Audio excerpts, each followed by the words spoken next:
बहुत समय पहले की बात है। बहुत बड़े भूमाकर राज करते थे तुम्हें महान राजा भीमम के नाम से जाना जाता था।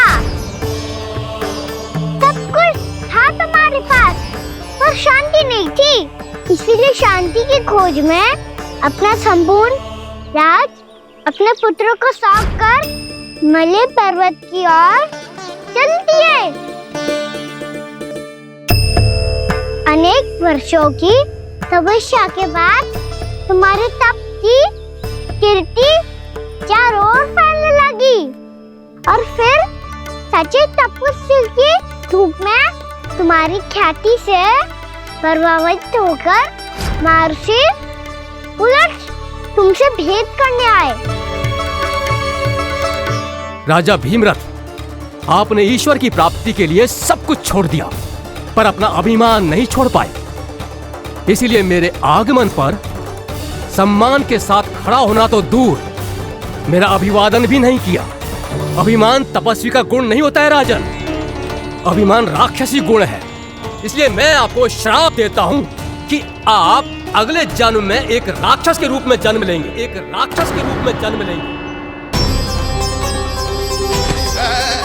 मुझे क्षमा कर दीजिए महर्षि, मैंने जानबूझकर आपका अपमान नहीं किया है। मैं तो यहाँ पर शांति की खोज में आया था। अपने भीतर के संसार में गहरे सोच विचार में डूबा हुआ था मैं। मुझे क्षमा कर दीजिए महर्षि, मुझे क्षमा कर दीजिए। अपनी भूल का आभास प्रायश्चित की ओर पहला पग होता है। मैं अपना श्राप तो वापस नहीं ले सकता, परंतु आपको एक वचन अवश्य दे सकता हूँ। जब भी प्रभु नारायण का अवतार होगा, आपको उचित समय पे वो वरदान देंगे जिसकी आप लंबे समय से प्रतीक्षा कर रहे हैं।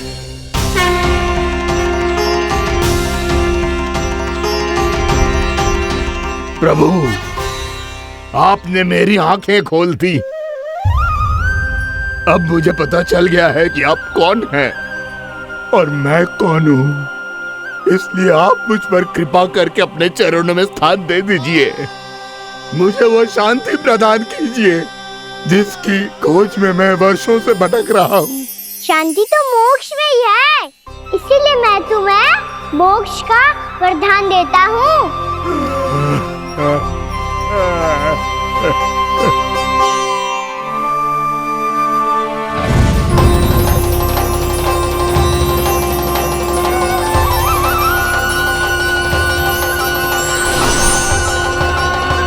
प्रभु की ये लीला सदैव स्मरण रखी जाएगी। इस स्थान को इनका आशीर्वाद मिलेगा और इस कंदरा को व्योमासुर की कंदरा के रूप में पहचाना जाएगा। भविष्य में अनेक ऋषि मुनियों की शरण स्थली बनेगी ये कंदरा। दीदी, ये कोई साधारण बालक ना है। ऐसा चमत्कार कोई साधारण बालक थोड़ी ना कर सकते हो। तुम सत्य कह रहे थे बलराम, गाना सच्ची में भगवान ही है। तभी तो सब देवता इसे बसाने और इसकी ओर से युद्ध करने आते हैं। तुम सब ऐसे आंखें फाड़ के क्यों देख रहे हो मुझे?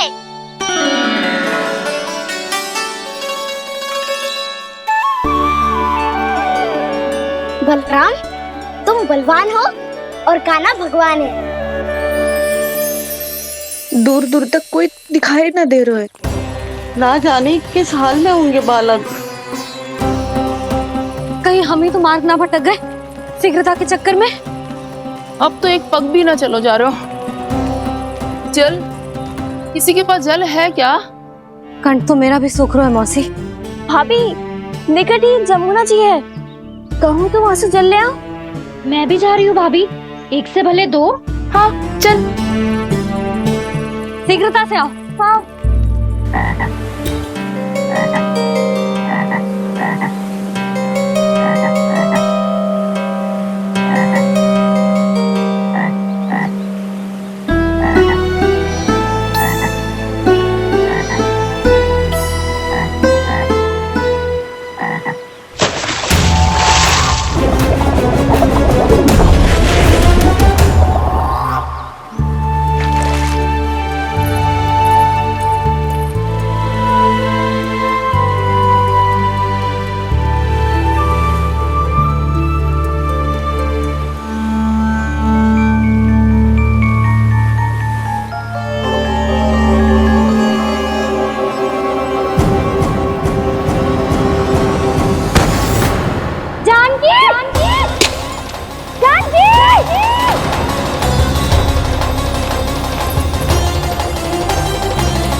जानकी, जानकी,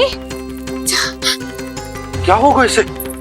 देखो ना जी, अब छलिया की सूचना मिलते ही हम सब बालकों को ढूंढने चली गई और ढूंढते ढूंढते सबको बहुत प्यास लगी आई जी। तो जानकी जमुना जी की नदी से जल लेने गई और उसने जमुना जी का पानी पिया और उसकी जेदशा हो गई। बालक कहाँ है? वो ठीक तो है ना?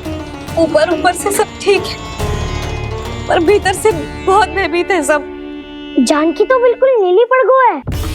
लग तो है विष फैल गया है इसका पूरे तन में। मथुरा के सौ से विदेश जी को बुलाए गए हैं उसके उपचार के लिए। जैसे ही इसने जल को मुंह से लगाया, जे गिर पड़ी। चटपटाने का अवसर भी ना मिलो। हाँ वैद्य जी, और निकटी मृत पशु भी पड़े हुए थे। हाँ, मैंने भी अस्थियां देखी थी। इसका तो यही अर्थ हो सकता है कि समस्या वहाँ के जल में ही हो। वैद्य जी, आप रोगी की नाड़ी पे ध्यान दो ना। जे गोपिया क्या कह रही है उसे सुनने की आवश्यकता ना है। जब तक विष के कारण का पता नहीं चल जाता, हम उपचार कैसे कर सकते हैं रानी जी? जी, वो निकट ही यमुना जी में एक विशेष क्षेत्र है। ये सब उसी के जल की बात कर रही हैं। तब तो ऐसा भी हो सकता है कि किसी विषैले सर्प के काटने का प्रभाव हो। पर सर्प के काटने का चिन्ह ना है उसके तन पे। सर्प जब काटता है तब उसके दांत के चिन्ह बन जाते हैं। मुझे पता है, बड़े बड़े सर्प को काटते हुए देखो है मैंने। एक दिन अब बस कर उज्जवल, ये बड़ी बड़ी हाँकने का समय ना है। पर यदि सर्प ने ना काटो है, फिर जानकी की ये दशा किसने की? अवश्य किसी राक्षस ने की होगी। नाना, कोई विषैला पशु भी तो हो सकता है। यह अवश्य किसी माँ विषैले सर्प के विष से हुआ है।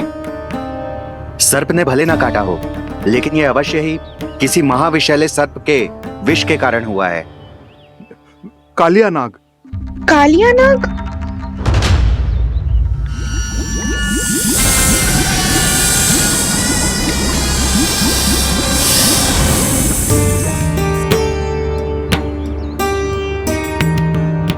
संकेतों से तो ऐसा लगता है कि जानकी ने कालिया नाग के क्षेत्र के विशाल जल पी लियो है। कालिया नाग एक लोक श्रुति है, कल्पना में गढ़ी हुई एक कथा, और कछु ना है। हमें जाके पता लगाना पड़ेगा। पर हमें वहां जाने से मना किया है ना बड़ों ने। उज्जवल सही कह रहे हो है। इस समय जानकी के स्वार्थ से अधिक महत्वपूर्ण और कछु ना है। जानकी हमारे लिए ही जलाने गई थी जी। ना मैं उसे जाने देती ना जैसा वो तो। वैद्य जी, आप शीघ्र कछु करो, कैसे भी कछु भी करो, पर इसके प्राण बचा लो। यशोदा, धैर्य रखो, श्री नारायण पर विश्वास रखो, वो सब ठीक करते हैं।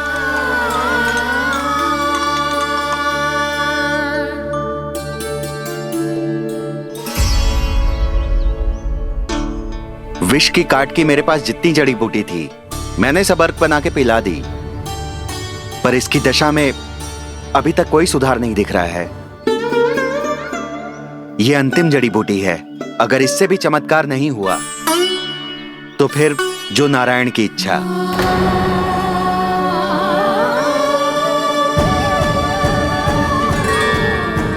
पर कोई तो उपाय होगा जानकी को बचाने का। कान्हा, यदि तुझे किसी औषधि के बारे में पता है, हमें बता दे, हम जाके ले आएंगे।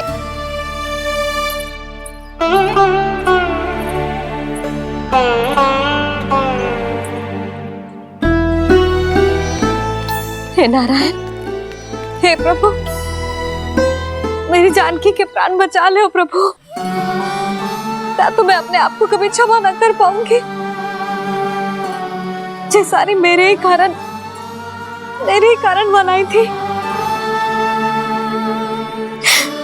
उसकी रक्षा करो प्रभु, मेरी पुकार सुनो। कान्हा, तूने हमें वत्सासुर से बचाया था ना? और बकासुर से भी तो। और छलिया से भी तो तूने ही बचाया था ना हमें। क्या ऐसा कोई उपाय ना है जानकी को बचाने का? धनवंतरी,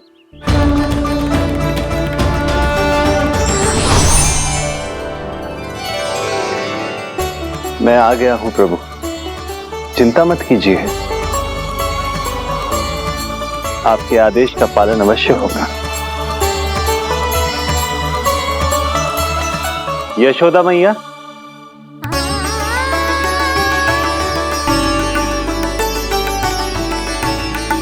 मैया आपको कोई पुकार रहा है।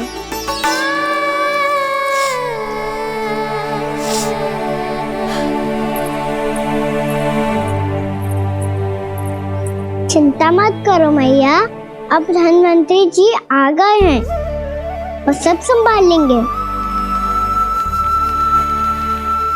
धनवंतरी जी कौन है? जिन्होंने संसार का आयुर्वेद दिया, आरोग्य के देवता, वे श्री नारायण के अवतार।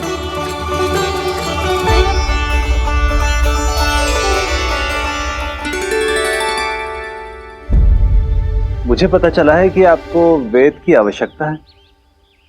हाँ हाँ, भीतर आइए। आइए आइए बैठे जी। जय रहे। मथुरा का सर्वश्रेष्ठ वैद्य अर्थात मैं यहाँ आ चुका हूँ और रोगी को जितनी औषधि की आवश्यकता थी सब दे चुका हूँ। निश्चित रूप से आपने विष की काट के लिए बहुत ही उत्तम अर्क तैयार किया है, इसीलिए किसी और वैद्य की आवश्यकता नहीं है। किंतु आप अकेले कितना कुछ करेंगे वैद्यराज, मुझे अपना सहायक ही बना लीजिए। पर जो करना था मैं पहले ही कर चुका हूँ। हाँ, वो तो आप कर चुके हैं, बस रोगी के तन से विष निकालना शेष है ना वैद्यराज? हाँ हाँ, बस वही शेष है। इनके रक्त को विष रहित करने में मैं आपकी सहायता करूंगा। पहले ये संजीवनी मानी जाने वाली इन लाल फूलों की बूटी को भी घिसना है ना?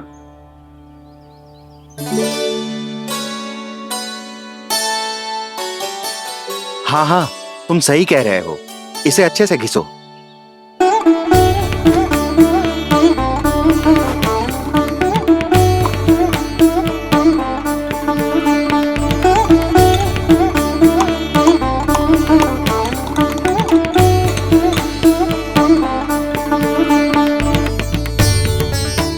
और ये नीले फूलों को भी तो मिलाना है ना? हाँ हाँ, अच्छे सहायक बन सकते हो तुम, ऐसे ही श्रम करते रहो।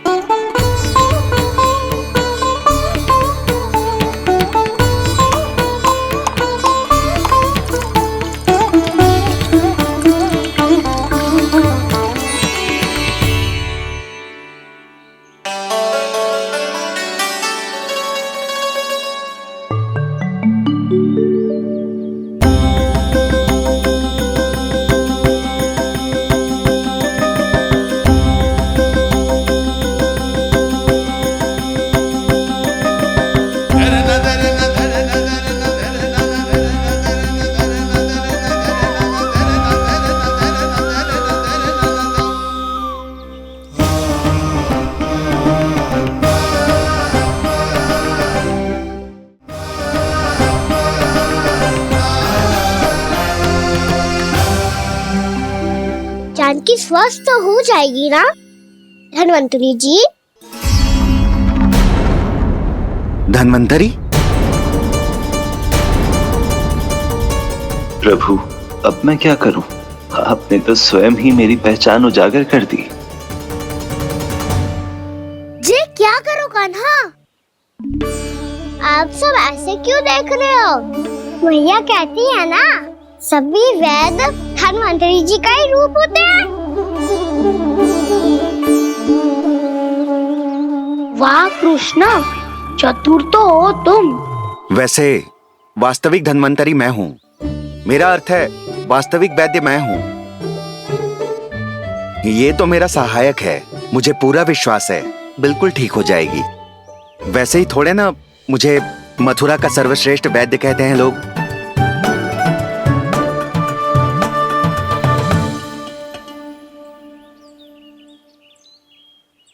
जसोदा भाभी। जशोदा जी, जानकी को चेतना आ गई। जानकी, जानकी, जानकी, तू ठीक है ना? क्षमा करना भाभी, मैं आपके लिए जल ना ला पाई। बस बहुत भूख लगी है। मैं अभी कछु लाती हूँ। जानकी, माखन खाओगी?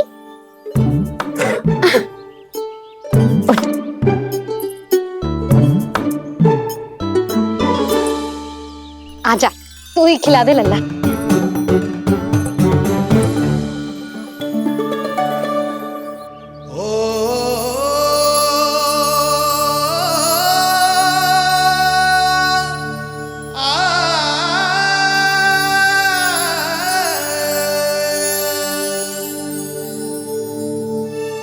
तुम सब मेरे लल्ला को माखन चोर कहती हो ना?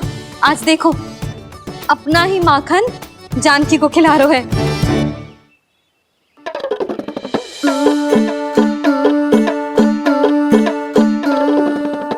थोड़ा और विश्राम कर लो। सदैव तुम हम सबकी सेवा करती हो, आज मैं तुम्हारी सेवा करूंगा। जानकी की जिज्ञासा तब हुई जब जय यशोदा काकी की सेवा कर रही थी, और अब देखो स्वयं भगवान ही इसकी सेवा कर रहे हैं। जानते हो इससे क्या सिद्ध होता है? जो भी यशोदा मैया की पूजा करेगा, अर्थात अपने माता पिता की सेवा करेगा, उनके साथ सम्मान से व्यवहार करेगा, ईश्वर स्वयं उसका ध्यान रखेंगे। कभी धन्वंतरी के रूप में तो कभी स्वयं कान्हा के रूप में। भक्त और भगवान का देखो कैसा ये अनुराग, स्वयं करे सेवा प्रभु, अद्भुत गोपी का भाग्य। प्रभु इन सब पृथ्वीवासियों से कितना घुल मिल गए हैं। ना तो ये प्रभु को भगवान मानते हैं और ना ही प्रभु अपने आप को इनसे सर्वश्रेष्ठ समझते हैं। अपने आचरण से ये सिद्ध कर रहे हैं कि ये सभी में हैं और सभी इनका ही अंश है।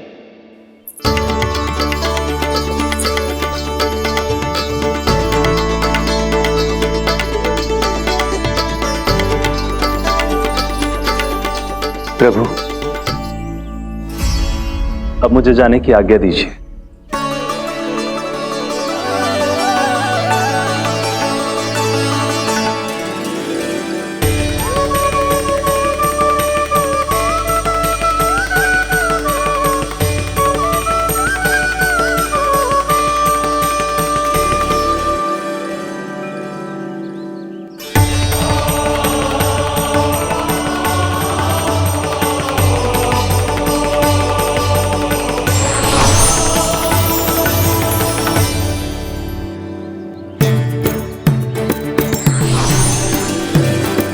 कान्हा ने तो सच्ची में धन्वंतरी जी को बुला लिया था।